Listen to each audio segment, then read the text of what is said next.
barbed wire helped revolutionize the West by dividing up the land evenly and cheaply.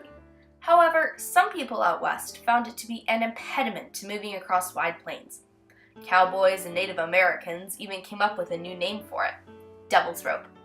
Joseph Glidden was a very influential man in the creation of barbed wire, and he forever changed the West and the world.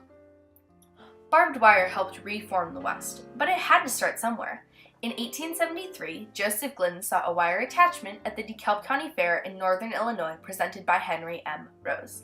He used a wood rail and hammered nails into it to hook onto a fence. Joseph Glidden was there with Jacob Haish and Isaac Elwood. They each saw this and began to talk to Rose about it. Glidden went home and began to invent to improve what he saw at the fair that day. When he began to hear his wife Lucinda complain that this one cow named Brindle kept getting through the fence, he remembered of the wire attachment he saw at the DeKalb County Fair. Glidden's imagination grew, and he soon had an idea that would forever change the world. Shortly after complaining of the animals getting into the yard, Lucinda had something else to complain about. Little by little, every night, her hairpins began disappearing. She blamed her daughter, but she was not the thief. She figured it out when she saw Joseph with the hairpins in his pocket. Joseph took those hairpins to his workshop and used a coffee grinder to twist them into barbs. The question that remains to be answered was how to secure the barbs. Joseph wanted a simple and cheap way to make the barbs stay in place. The solution was to twist two long lengths of wire together. This made it so the barbs would not twist and bend as the animals crashed into the fence. Joseph partnered with Elwood for help with the business aspect of the company, and then the next step was to make the barbed wire become popular. And that had to start with partnering with a manufacturer. That manufacturer was Washburn and Mohn. Washburn and Mohn were out visiting DeKalb, Illinois, because DeKalb, Illinois was buying more wire than the whole city of Chicago. When they saw what Glidden was doing, they wanted to partner up with Glidden and help mass produce his barbed wire. Glidden was unsure about this, and he consulted a lawyer about it. The lawyer said to try to partner with Washburn and Mohn, but keep the royalties so he could continue to make money. Glidden signed the contract, and they went into business together. Why was Jacob Haish's wire very popular as well as Glidden's? They both sort of answered the question at the same time, and people either liked one or liked the other, but generally not both the same. So he had just the difference is just the twist of the barbed wire, and the twist of the barb itself is the different thing. So some people preferred one over the other, but generally Joseph's is the most popular. Isaac Elwood created a wire that had mangled metal pieces sticking out of it. Elwood and his wife were riding by Glidden's farm, and Elwood's wife said that Glidden had a better barbed wire than he did. Jacob Haish built a barbed wire, and it was very popular as well as Glidden's. It was referred to as the S-barb. The barb was twisted around the two wrapped wires to hold it in place. Major conflicts arose between Elwood, Haish, and Glidden. They each created a barbed wire, and they wanted theirs to be the best.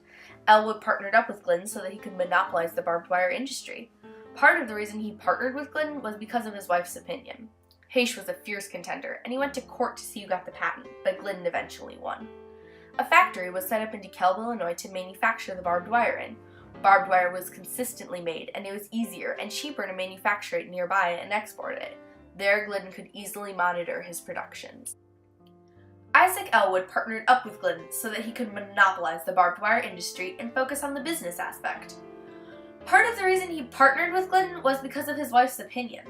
Haish was a fierce competitor, and he went to court to see who got the patent, but Glidden eventually won. Why was Glidden's wire so easy to transport?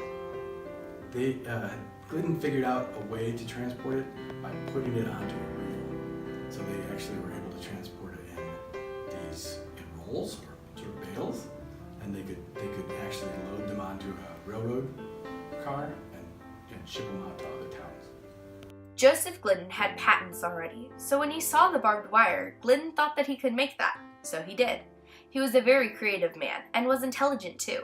Before he invented barbed wire, he invented something called the land roller. It had wheels placed in special alignment so that the wheels did not go over the same land twice. Barbed wire was needed out west, and Glidden's barbed wire was easy to transport, so it went west. The wire migrated west because the Texas Longhorn cattle would trample and graze on the farmers' crops, and the farmers loathed it. Cattle would also get run over by trains because they would cross in front of a train on the newly built Transcontinental Railroad. Barbed wire was also put up to line the railways for miles at a time. Some people, like cattle drivers and Native Americans, despised barbed wire so much that they came up with the new name Devil's Rope. The cattle drivers needed this space to corral and push the Texas Longhorns across the plains. Native Americans hunted buffalo, and they needed wide open plains to travel with them, and barbed wire was just sitting there. They couldn't go through. No Google Maps were around to look at the alternate route around the barbed wire. That is when the barbed wire wars were started. Barbed wire wars divided the West. It was the people who loved barbed wire and thought it was incredibly useful, versus the people who thought that barbed wire was an appalling way to give the land division. The people who rejected barbed wire would go out during the middle of the night in masks and cloaks to hide their identity and cut barbed wire fences, as well as vandalize, trespass, and set ablaze farmers' fences and land. People out west formed groups where they would go out together and terrorize. Some of the groups' names were Owls, Javelinas, and Blue Devils. It was estimated that damages in the wars were around $20 million. It even got to the point where 3 to 7 homicides were committed in times where the two sides confronted each other. Yes, barbed wire has had a rough history, but it really just depends on your perspective. Was barbed wire useful or not? The barbed wire span, starting when Glidden invented his barbed wire to when he sold the company, lasted under 10 years. Joseph Farewell Glidden sold half of his patent to Isaac Elwood in July of 1874 for $265, and then Glidden sold the second half of his patent to Washburn and Mohn in 1876. Glidden got money and royalties from Washburn and Mohn. What was the year that Joseph sold his wire company to Isaac Elwood, and why did he? Joseph and Isaac were talking about the difference between Joseph and Isaac's ideas. And Isaac was convinced by his wife that Joseph's was better. And so Isaac offered Joseph to buy half of his patent for half of what Joseph had already invested in it. And so he bought half of Joseph's patent in 1874 for $265. And why did Joseph Glidden's barbed wire influence the whole world, and how did it do that? There are a lot of historical arguments about that there was a need for fencing already, but I really think that the thing that most influences the popularity of it is that it's a good way to sort of shape the land. And so Joseph's popularity, I think, goes to that it's a way to shape the world, right? That the world that we see around us is shaped by these forms that the barbed wire can set off. Joseph Glidden became a very successful man, and at some point in his life, his occupations were banker, businessman, city developer, county supervisor, entrepreneur, farmer, hotel keeper, inventor, mayor, philanthropist, newspaper publisher, rancher, sheriff, and teacher. On top of doing all of these occupations, Glidden used his money for good. He earned so much from all that he did, he was able to donate so much back to the community. NIU, otherwise known as Northern Illinois University, would not be in DeKalb, Illinois if not for Joseph Glidden. He donated 600 acres for the school property.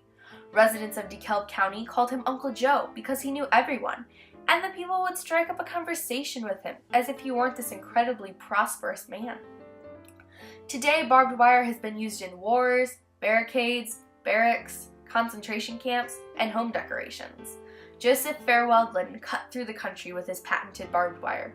He will forever be remembered in DeKalb County, Illinois as Uncle Joe, the man who reshaped the West.